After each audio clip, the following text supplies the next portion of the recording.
All right, guys, it looks like we are live. Welcome to another episode of Jason Heber Live. We have a very special episode today. All of the cases I cover have a sense of urgency to them, but tonight's very much so, because we do have reason to believe. In many of the cases, we have a lot of tips that something bad may have happened to the person. So there are a lot of roads that kind of loop back around and lead to dead ends. This particular case, as far as we know, we might be dealing with someone who has run away, somebody who has been taken advantage of previously, and we'll get into how and why that is. So there's quite a sense of urgency to this case, and we need you guys to really keep your awareness up, because we do need everyone to help out, because again, we are dealing with a vulnerable person here. Hello, Jake Knauer and Tammy and Grotto. Anyone in the chat, please feel free to ask questions once Jennifer gets going and tells the story. I'm joined by my co-host tonight. A lot of you know his name, and you can see it on screen in the bottom left of his picture. I am going to avoid saying his name because YouTube does register it as a naughty word. I'm sure you can figure out what that is. So when you hear F, that's who I mean, and that's the reasoning for it. So we will at least attempt to just call him F. I'll probably think of a better name than that in the future, but that's kind of had to think of that quick. So F, why don't you go ahead and introduce yourself to anyone who doesn't know you? Well, I would say my name. Yeah. By the way, any suggestions in the chat for, a cool new name, I'll take. So maybe we can come up with one here, and I'll change my moniker and my name. And but it's good to be here, Jason. Thank you. Oh, thank you for joining. F is always a huge help on the cases. Like I always say it when he's on, but like me, he kind of really digs in and becomes obsessed with it, just like I like. And that's what you need, right? That is. I mean, I think that's the nature of people who are interested in true crime, who are really interested in it, have this obsessive streak for sure. For sure. And that's what you need to get all the details out there. Right. I am going to introduce my guest in just a moment. I want to just kind of tell her story and, the story of the missing before we do, and then we'll go into introducing her. So let's begin. Just wanted to have a minute for the chat to fill up, but we got a good amount of people coming in now as notifications go up. So let's get started. And again, please ask questions if you have any, because it helps the interview flow much better. On April 18th of this year, 2020, Misty McGinn spent the day with her legal guardian, Jennifer Riggs, and her uncle doing errands, cooking on the grill, and making s'mores. The home's alarm system went off at 1:34 a.m. that night as Misty walked out of the home. Her family immediately got up and chased after her, but they could not find where she had gone. This would not be the first time Misty had run away. It had happened 3 or 4 times prior, both from the family's Rice, Texas home that they moved into in September and their previous home in Red Oak, Texas. Misty, being underage and classified as mentally handicapped, is easily led and will do what others want her to do if they promise her something. On 2 of the previous runaway occurrences, Misty had been found in hotel rooms with different men, once in Gun Barrel, Texas, and another time in Ennis, Texas, where she was then given a ride to Italy, Texas, and called for someone to come pick her up.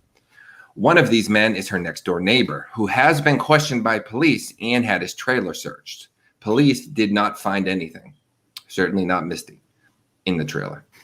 Despite being 17, Misty is said to have the mindset of a 13-year-old and is very impressionable, and she needs your help if you come across her, so please be on the lookout. She may be in any of the aforementioned towns, and she may not. It's worth mentioning she does not have her own car, so she's either on foot or in somebody else's vehicle. Tonight we have Jennifer Riggs, Misty's legal guardian, on the show to tell Misty's story. Jennifer, I want to thank you for being on the show today, and I'm really sorry for what this ordeal is putting you through. Thank you. And for just a moment, I'm going to show you a couple pictures of Misty so you can get an idea of who we are speaking of. This is her from her Facebook and such. That's her missing flyer. Okay, guys. That's her again. And that's our thumbnail. Okay. So I hope we can bring Misty home safe where she belongs. Jennifer, I want you to know you have mine and F's support, as well as the rest of my team in the chat as well. We are here for you. Thank you. So why don't you start by telling us a little bit about Misty and her background, and then lead us into what we do know happened on April 18th. Misty is our niece, our great niece. And Misty has been mentally challenged, so to say, since she was young. And she is bipolar, she's schizophrenic, she's ADHD, she has major depression, and she does have a sleep disorder. She was a very unemotional child when she was younger. And when she was 12 was when the doctors fully diagnosed her bipolar. And it was within the last year and a half that she was diagnosed schizophrenic. If Misty's not on her medicine, she's out of control. And at the time of her disappearance this time, we were in the process of trying to get her long-term treatment. But due to COVID-19, nobody would accept new patients. The first couple of pictures that you're seeing with the gas monkey hoodie is the actual hoodie she left out of here in. That is what she looks like. That was taken the week before she left. Okay. She had just got new glasses the week before she left. She is considered a runaway, but it took us almost a month to get her deemed, or I don't know exactly the word for it, but she is listed as a runaway, but she's also listed as a missing child. She is part of the National Center of Missing and Exploited Children. She's on NamUs. We've put her on several different groups on Facebook. We have our own page for Misty. It's Bring Misty McGinn Home. Okay. I will link to that. Falk, while I go ahead and grab that link, do you want to jump in with the question? So I think that maybe you could just go through the last day, right before she went missing, what led up to her going missing. In your own words. On the 18th, we got up. I had errands to run. We drove through the back roads going back up to Red Oak because I had places to go up there. We drove back home. We went to the grocery store. We cooked out on the grill that night. My husband and the girls went outside and was cooking s'mores on the grill. And then... sorry, Jennifer. I'm so sorry to cut you off. Cindi has joined the live, so I will bring her on. So sorry about that. I just didn't want her to leave thinking we couldn't see her. Okay. Yep. Okay, guys. I'm introducing Cindi McGinn, who is her aunt. So let me go ahead and bring her on. Hi, Cindi. Hello. Sorry about that, guys. Continue, Jennifer. I just didn't want Cindi to leave thinking that we didn't see her. Okay, and they did s'mores, and then we came in for the night, and we did the medicine, and everybody went to bed. I do know of around 12:30, my husband seen her getting a drink in the kitchen, went back to bed, and at 1:34 a.m. on the 19th, our alarm system went off, and she was out the door, and my husband was right behind her, and she disappeared on him. Okay. About how long was it before he was able to follow behind that she got out? Maybe 1 to 2 minutes. Wow. So he saw her, but she was too fast for him, or? She took off through the mobile homes.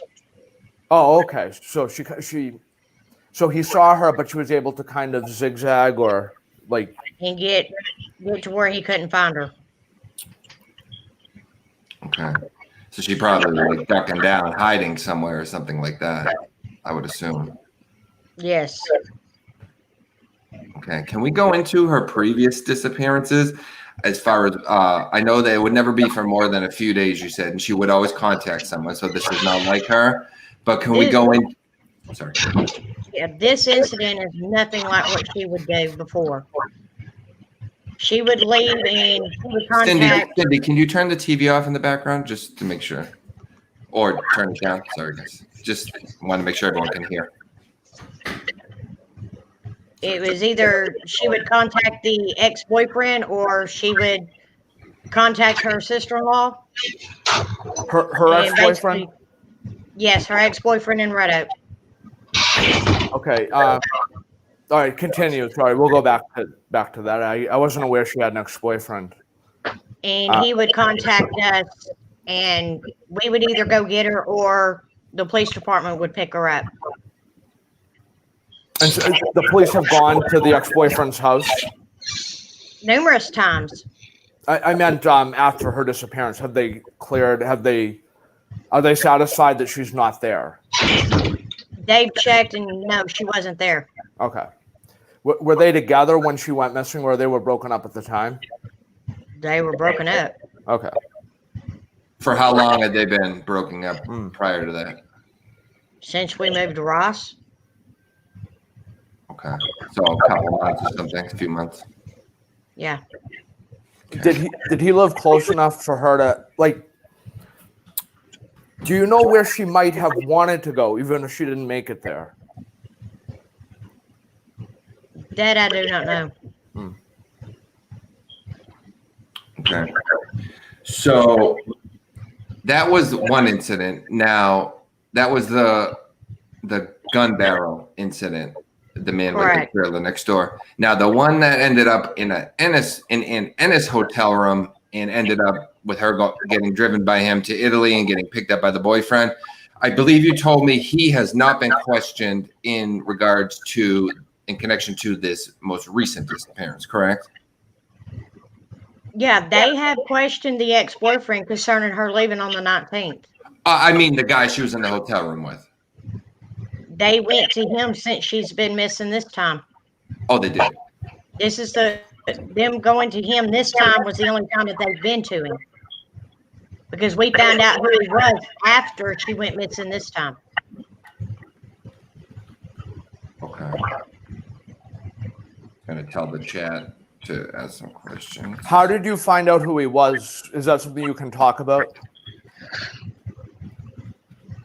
Just how Misty described him after she was brought back from from Italy, and putting two and two together.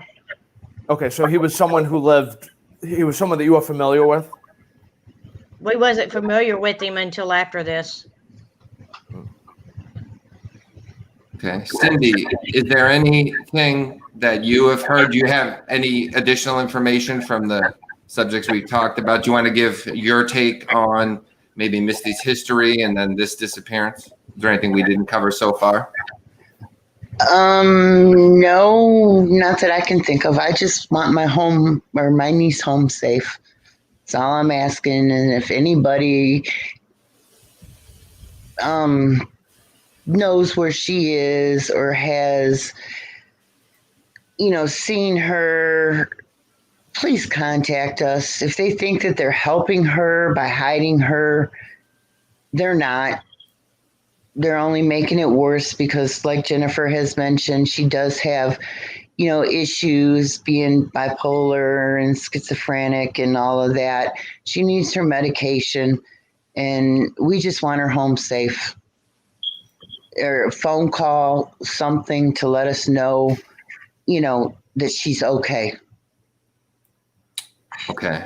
We do have our first question from the chat. Jake Knauer, who had previously given his support and let you know that he will share this to get the word out there. He's a friend of mine from another disappearance, great guy. But he does ask, did she have any enemies or disputes with anyone that you're aware of? She always had disputes with me because I'm very strict with her. But other than that, she didn't have a problem with anybody. Okay. Now, any of these men that this had happened with previously, were they like really upset that, because obviously they could be facing some trouble dealing with a minor, especially one that is classified as, you know, having the issues that Misty does. Is there any, what's your take on any kind of possible vengeance or retribution that they might have taken based on that? Or We don't know what their intentions are. We don't know if she's actually with them. And that's what we worry about every time we get any information like the guy in the trailer park next to us. We didn't know if she was with him, if he would do something to her. I do know that she wouldn't fight if they tried to do something to her. She's not that kind of child. She would cower down. The only one that she was brave enough to fight with and stand up to was me. okay. And that's typical, right? You know, young kid, rebellious, you know, that kind of happens. So don't be hard on yourself about that. You know, you're doing what any parent or guardian would do. It sounds like you're doing a great job, and you both are doing a wonderful job representing Misty here too. So I want to commend you for that. Now, she didn't take her I assume she didn't take her medication with her. No, because I had to make sure that she took it. How would, just for someone who wouldn't know, how would that affect her, you know, day-to-day functioning, if not being on the medication? If Misty didn't have her medicine, she would be suicidal, homicidal. The medication that she is on is not something that you can just stop taking. You have to gradually wean yourself off of it. It's not something that you can just stop taking. And I don't know if anybody's ever dealt with someone who has bipolar or if, you know, schizophrenia.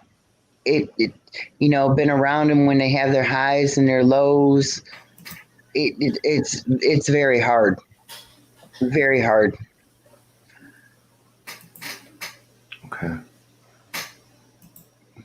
just going to show some more pictures of Misty here. And if either of you, but particularly you, Jennifer, because I know this is a little difficult right now, if you need a moment, be it on camera or off camera, by all means, take your time. We're here to tell Misty's story, but there's absolutely no rush. So if you need a minute, that's perfectly fine. And I mean, she can look different now. I mean, she could have lost weight. She could have changed her hair coloring because she, you know, dyed her hair a lot. I mean, just anybody out there who, I mean, if you think that you're helping her by running away and, you know, hiding her, you're not. You know, just come forward. I don't care who you are. You know, if you don't want to go to that tip hotline, or if you don't want to, you know, call the Rice Police Department or the Red Oak Police Department or Gun Barrel Police Department, call me, message me. You know, if you don't want to talk to Jennifer or her husband, Marvin, message me. I've put my phone number out there. I'll give it to you now. It's 214-949-7897. Can you say that one more time? I'll put it in the chat. I will also put a link to all the information at the bottom of the video once it processes, but just for the people now. 214-949-7897. And, you know, they can message me and, you know, I'll go pick her up. No questions asked, nothing. I just want her home and I want her safe. I want her to have the medication, you know, the help that she needs, you know. Absolutely. And the Rowdy Crafters, who's my friend Amanda, says, for everyone listening, all anyone has to do is leave her in a parking lot and call from a block number to Cindi, which is correct. They just want her home. You're not interested. Exactly. You're not interested as much, at least, in getting anyone in trouble. You just want her home. Absolutely not. I just want her home. I mean, Misty and I are not close at all in any means or way. When she was younger, yeah, I did take care of her and her sisters or sister and brothers or brother, but they went back and lived with their grandparent or their mother and so forth. But I still kept in touch with the family because I had, taken my nieces and nephews in, and I had like 8 of them at one time, plus my 2 kids. And it was just like, I couldn't, with all of those, I just couldn't do it, and so, but I did keep in touch with, Jennifer over the years and, the grandparents and everything like that. And, we weren't close or anything like that, but she's still my niece, right. And so she's still family. And I just want her home because the way this world is now, it's ugly out there. And the COVID-19, the drugs that are out there, the people that are out there, it's horrible. Scary. It's horrible. It's scary. It's like I told, Jennifer, when George Weeks, He's in the chat, by the way, just so you know. I got, he is the one who helped us a lot, by giving us the information of who to get the word out to and everything, like with the missing 8 and all of that. And they have helped tremendously. George has helped us tremendously. I never knew how many missing people there were out there. Since I started doing this almost every day, boom, boom, boom, people coming, and I'm like, man, I love to do it because I love to try to help. But you're correct, so many. It's heartbreaking. It's a lot. It's like, until you have someone that's missing and you actually go into these groups and see, it's like, holy cow. It's like, how does somebody not see anything? George said, "We're with you, Cindi." Sorry. Thank you, George. But I'm saying, okay, she disappeared out the door at 1:34. Okay, did she have someone down the road waiting for her? Was somebody around the corner? We don't know.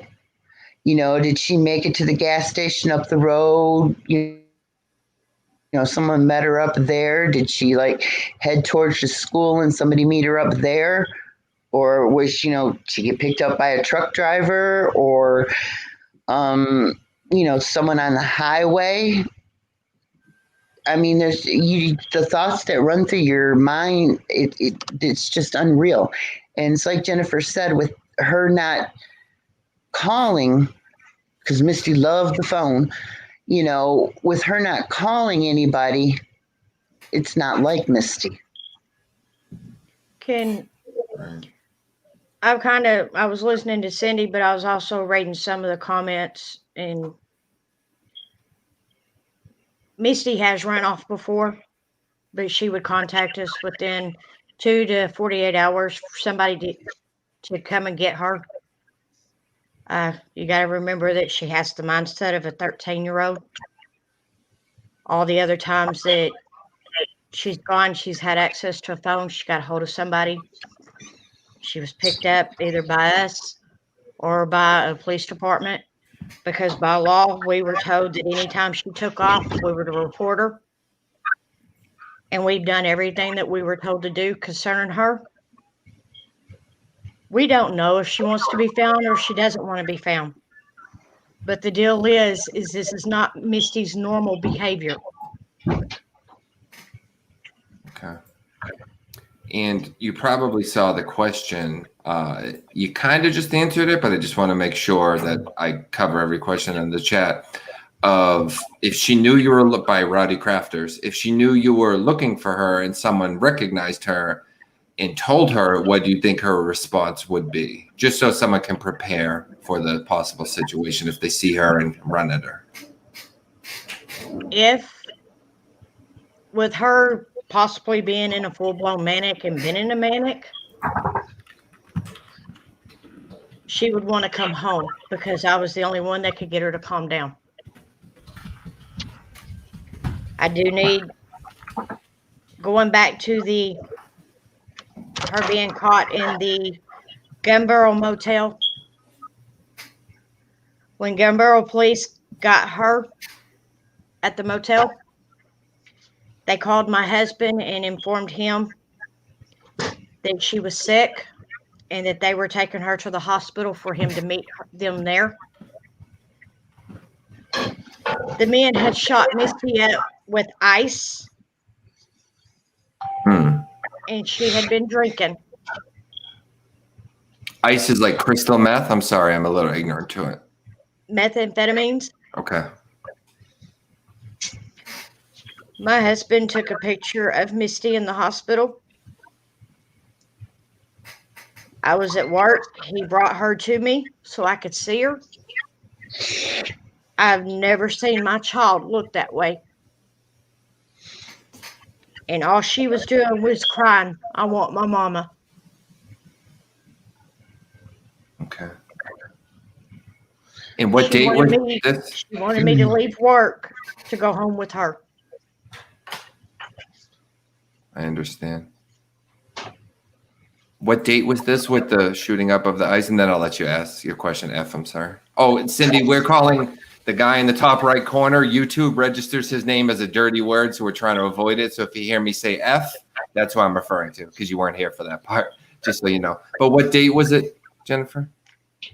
She was found in Gunbarrel on March 25th, 2020. March 25th. How did the police find her there? How do they know to call you? Because Misty got a hold of the ex-boyfriend in Red Oak, and he in turn called my husband. Now, what did she say when she called her ex-boyfriend? Wanted him to come get her, and he told her, why don't you call your uncle? And she told him no, and he finally got her to where she would agree for my husband to go get her. So was she still with this other guy at the time? I'm not for sure if she was with the other guy or if she was with somebody close to him. She was with somebody though, and she managed to get to a phone and call her ex-boyfriend. Yes. So she didn't want to be there. No, she did not. And just I know you've probably gone over, but just to how did it come to be that she got to the hotel in the first place? Like she ran off with, she had the ex-boyfriend and his mother pick her up out here. Yeah. She went back to their house and she met this other man, and this other man At the ex-boyfriend's house? At the ex-boyfriend's house. She met this other man and Depping a girl. Okay.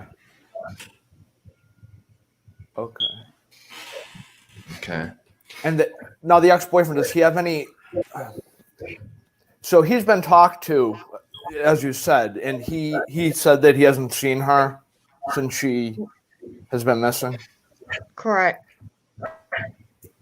Do you guys, besides, of course, the aforementioned cities with the hotels and stuff, is there anywhere else that you guys know she frequents or is likely to be right now that's where she would run off to in a situation like this? The only places that my husband keeps going back to and checking is the ex-boyfriend's house in Red Oak, a house in Cedar Hill where she's been known to go. He's driven around Rice. I know between him, Cindi, and several other people. There's been flyers put in Ennis, Red Oak, Gun Barrel, Italy, Waxahachie, Maypearl. My husband even traveled all the way to Houston to the big truck stop down there to put flyers out. Because when she was in the motel in Ennis, she went to the Love's truck stop, and that's where she hitched the ride to Italy. Okay.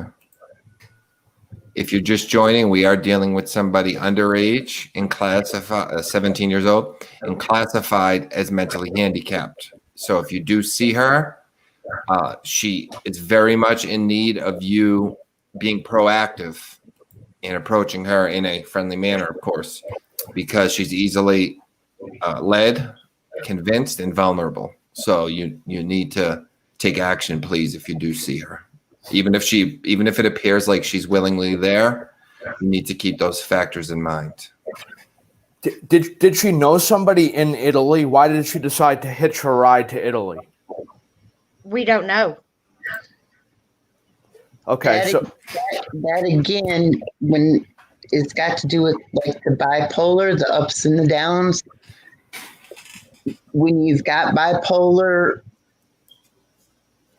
you're not yourself. You do things that you normally would not do. but And did she? when you're I'm sorry. especially when you're not on your medication, you know, you're not, I don't know how to say it. You're not all there, and you do things on an impulse that you would never normally do. But did she have some connection to Italy that would make her? No connection whatsoever.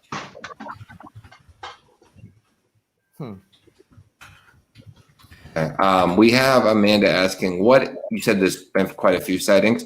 What is the last, obviously you don't know if it's true, but what's the last, or let's say the last few known sightings of her recently? The last actual physical sighting of her was that morning that she left, and it was at the Conoco station here in Rice. Conoco, okay. But that was that morning. There have been more sightings since, you said, right? In all those places? They thought it was her, but it was not her. Oh, okay. So the Conoco that's a gas. What is that? Yes, a gas it's station? a gas station. And that was close to the trailer park. Yes. Okay, so she made it there. And who? So that was that something that was reported to police that they had seen her there? Yes, we gave that information to the police. Oh, so somebody you knew saw her there. No, the gas station attendant, 3 weeks Okay. after she left, told my husband that she had come in there trying to use a phone. Okay, so he said basically 3 weeks ago I saw her come in, and she tried to use a phone, but it was after. It was a few weeks 3 after weeks it after happened. she left, yeah. Okay. Jake Knauer asks, I think this may have been answered before, but there wasn't any particular reason why she walked off that you, Jennifer, or Cindi are aware of, right? You don't know any, because you had a good day that day, right? It wasn't like maybe you got in an argument or something? No, we didn't get in an argument. We had a good day.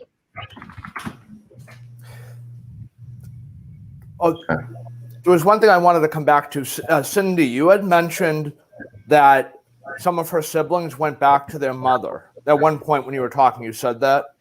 Did you mean to They all went back to their mom. their biological mother? Yes. Okay, so is that where they're living? So all her siblings now living with the biological mother? Jennifer and Marvin have custody of all of them. Jennifer does. We have custody of the 4 oldest. Right. But The youngest one is adopted. Okay. So but, when you two of the 2 oldest are out on their own, right. and then Misty and Maggie are with Jennifer and Marvin, and then the other one has been adopted by another family member. They have nothing to do with their biological mother. Okay. And there's no reason to believe that she is anywhere near her biological mother whatsoever. So that's been ruled out then, that she could have gone to her Right. biological. And there's no reason to believe that she's with her at all. The Texas Rangers ruled the biological mother out. Okay. Biological mother and father were restrained from seeing these kids. They were not allowed to have any contact with these kids. Okay. We do have a question from Amanda Rowdy Crafter. Does or did Misty have a phone last time you saw her? The night that she took off, she had taken my husband's cell phone, Okay. used it. She put the back with the note on the table by my computer, and she hid the main phone. The main house phone? No, his cell phone. Oh, she took the back off, put that with the note, and hid the actual phone. Right. We have still to this day not found the battery to the phone. Huh. Where did she hide the main phone? In our couch. Okay. That's odd, huh? No, there was. I'm sorry, and I probably missed. There was a note with the phone. Yes, telling him that she took his phone and that she hid it here in the house and for him to find it. Playing a game, kind of. Yeah. And that was the next day she brought it back with the note? When was it? No, she left it here. She put it here on the table before she walked out that door. Oh, I see. Okay. So it was almost like she wanted him to look for the phone to be distracted instead of looking for her. Right. Okay. Yeah, so he couldn't call her. Well, she didn't have a phone, so he couldn't call her when she was running. Okay. Jake Knauer asked, did she have her own social media accounts, and are they still active accounts? We and the police have been watching her social media accounts. She's not been active on the ones that we know of. She has had several which she knows that she wasn't supposed to have. But they're stating that there's no... Well, and you say she wasn't supposed to have, meaning you had told her not to have multiple, or do you mean like Facebook policy?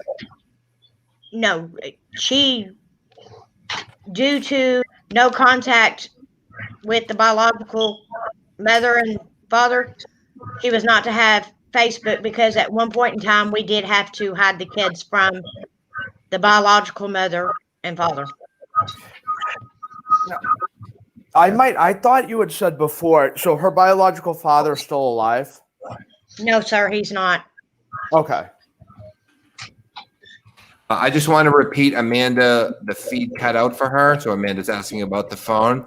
So right before Misty left, Amanda, and anyone who else it cut out for, she had taken the back and the battery off her uncle's phone, who was Jennifer's husband, had hid the main phone in the couch, put the back on the table with a note, and they still don't know where the battery is. So that's what happened with the phone. But she doesn't have her own phone on her.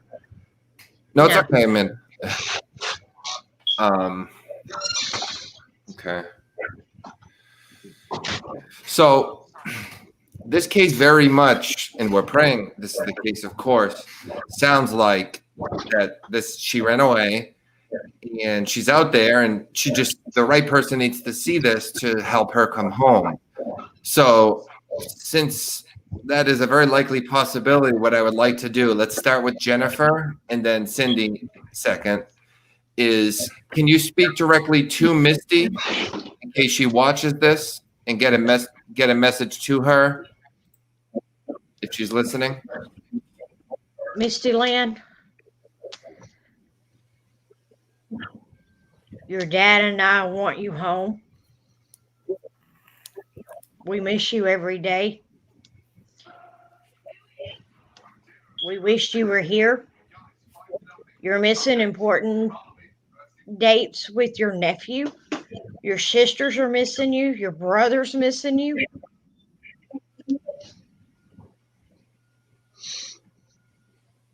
Your baby is missing you. Little man looks out the window every day watching for you.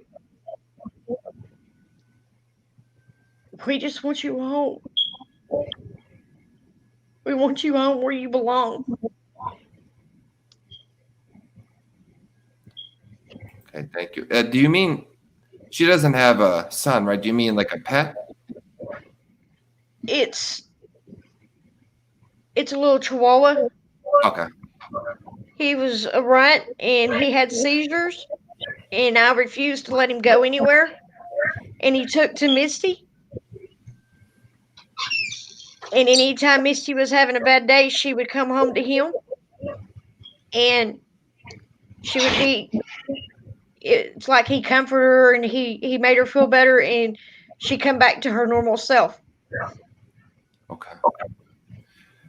And Cindi, can you also give her a direct message if she's listening?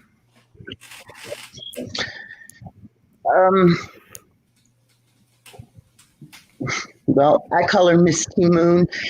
If you're out there, baby, just please reach out to somebody. Give us some kind of signal. I mean, I know we're not close. I know I haven't been around, out there with you.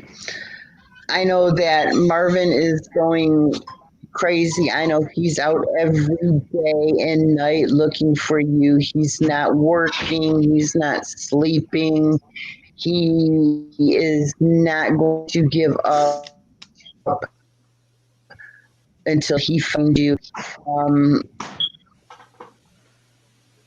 Jennifer is, as much as I love Jennifer, she can't, I mean, I believe, Jennifer, I love you, I really do, but I believe she's on the verge of just totally losing it. So she's gonna have to, and I don't even know how to say this. She's gonna have to kind of step away from this for a little bit to collect herself, because it's becoming a little bit, too hard on her, and she's done everything that we know how to do to get you home. And Maggie, she wants you home. She wants her big sister home.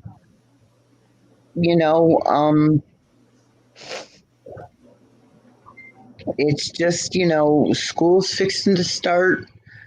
She needs you there. We just want you home safe.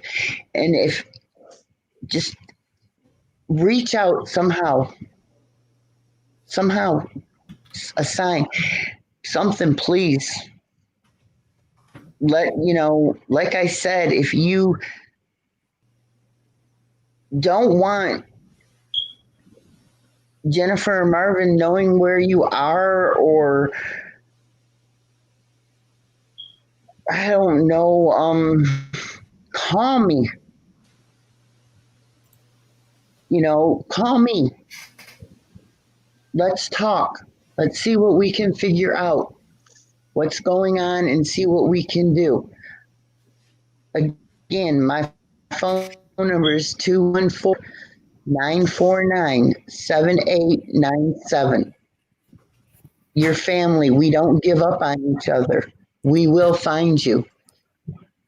We won't give up. I love you, Misty.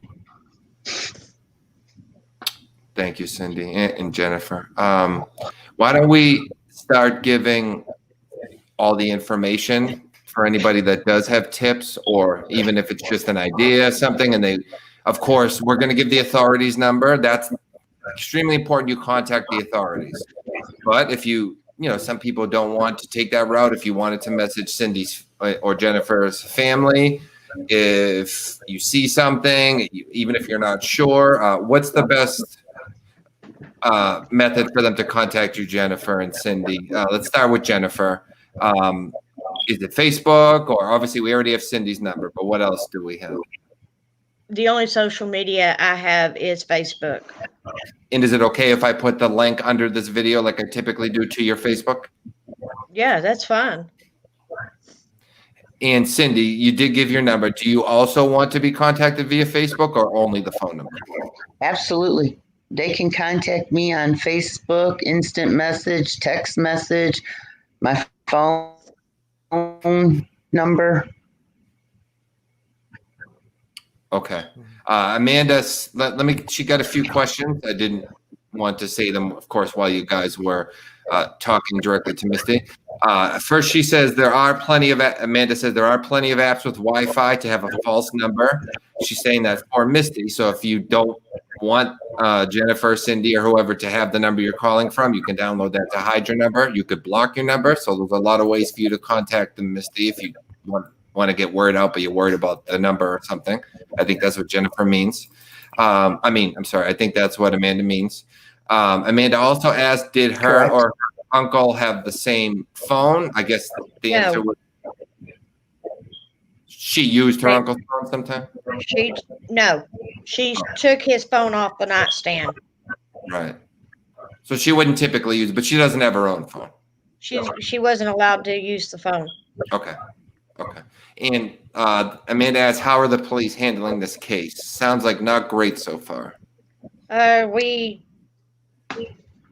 They'll stop by every once in a while and ask if we have any new updates, and they just like they're not doing anything.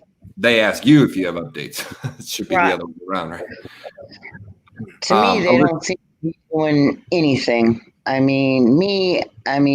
what the information that Jennifer and Marvin have given, like the next door neighbor, the ex-boyfriend, the guy that, was found in the motel, my questions are, why didn't they take their phones? Why didn't, when they question these people, why didn't they take their laptops? Why didn't they take their phones? Why didn't they, see if there was any contact or anything like that, if they had been talking to Misty? Okay. I do want to say this in case anybody's driving and can't see the screen. I'm going to read the bottom of this flyer. This is current information, right? As far as the case number and then all that, guys? Yes.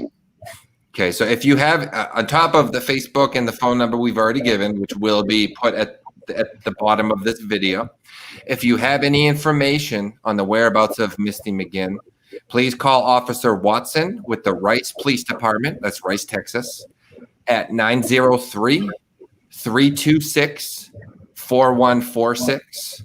And it's case number C as in Charles 20-09536. Or you can contact Detective Robbie Jock, Jock, with the Navarro Colorado. I don't know if county. Navarro County. Sorry. Navarro County Sheriff's Office at 903-654-3002. And again, that is for that one, it's case number C as in Charles 20-09061. If you do see Misty, you are instructed to please call 911.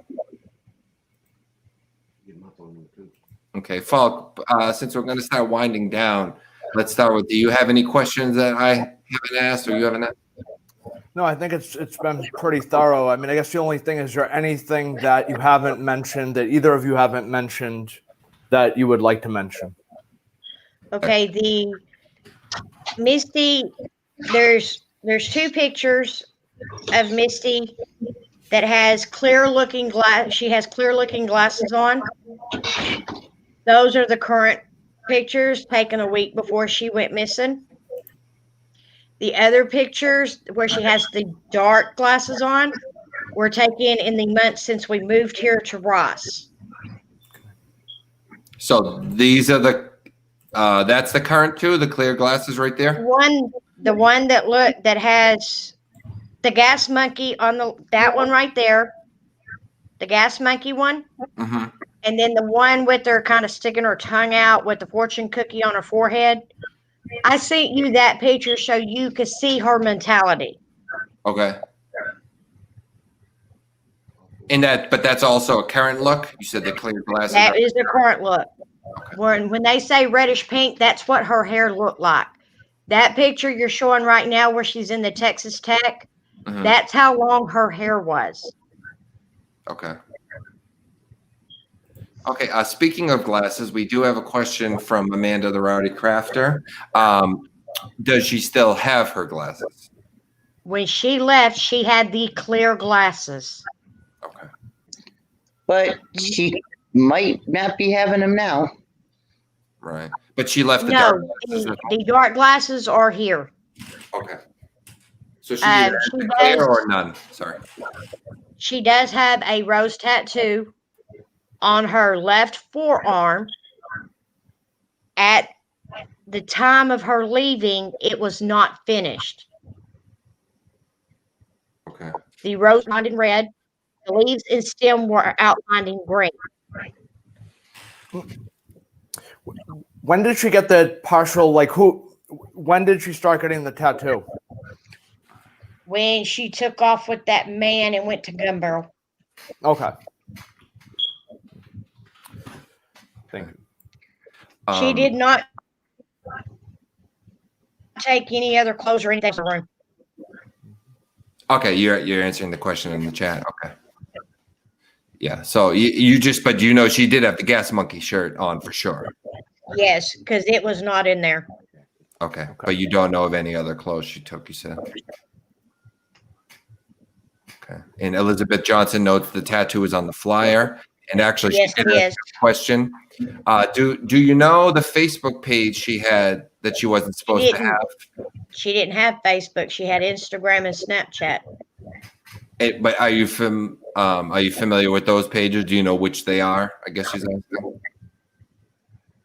Misty.L.McGinn. Misty McGinn. Okay. And she says sometimes having an outsider message the missing one can have success. That's true. I think she means, Misty might, since she sees you and Cindi as an authority figure, she might be scared or not want to answer, whereas someone on her level, more so, like a friend, maybe she'll answer. I think that's the point Elizabeth's trying to make. And she can call her dad, her uncle. We were mom and dad. Right. That's what she called us. And she knows all she has to do is pick up the phone and call him, and he'll be right there to get her. Absolutely. All right, guys. So I think we covered pretty much everything, right? This is Misty's story, so we just try to get out of the way and let you tell it. So if there's anything else you want to tell, by all means, let us know. Other than that, I'm done with my questions. I believe F is as well. Yeah. If for some reason that Misty is having a problem with remembering mine and my husband's phone number,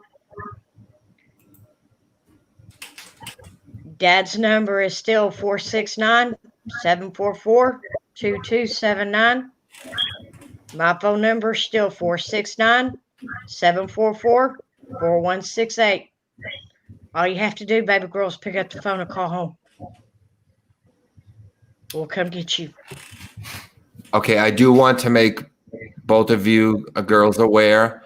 I deal with a lot of cases, and so just since you are putting your numbers out there, I always leave that up to you because you can be contacted however you'd like. That's your decision. But just keep an eye out that we do get a lot of, once people put their number out, a lot of fake stuff. So you might get some stuff that is really scary, and it's very often fake. I'm not saying it definitely is, so look into it. But just to prepare you mentally, it can be some scary stuff. Oh, we've had that. We've already had that. You have a question in here from Diane Riley. It says Misty L. Riggs. Yes, that is Misty. Okay, is that Instagram, Jennifer? Yes. That's Instagram. Okay. Yeah, she said she's All letting of us it's know. Instagram. Right. Okay. None of that Snapchat. It's just the Instagram account. I believe the Snapchat is babygirl_2020. Okay. Baby girl _2020 for Snapchat. I believe that's the Snapchat one. All right. Hey, guys, I commend your strength for being on. You've been amazing representatives for Misty, and we just want to thank you. As soon as we're done here, I start shooting this out everywhere I am involved with, which is almost a couple hundred groups. So again, me, my team, which includes F, it includes Amanda, who's in the chat, my friend Tammy Spang, who also her daughter's missing. She's actually the first interview we did, but she's become a great friend. She's come back and she's co-hosted. So the point I'm making is we have a whole team of people, and everyone's going to help try to bring Misty home. Thank you. Thank you. All right, thank you. And to everyone in the chat, and thank you, F. To everyone in the chat, thank you so much for listening today. And please, please keep your eye out. Let's bring Misty home. Okay, guys? Thank So you. have a great night. Thank you so much. Thank you.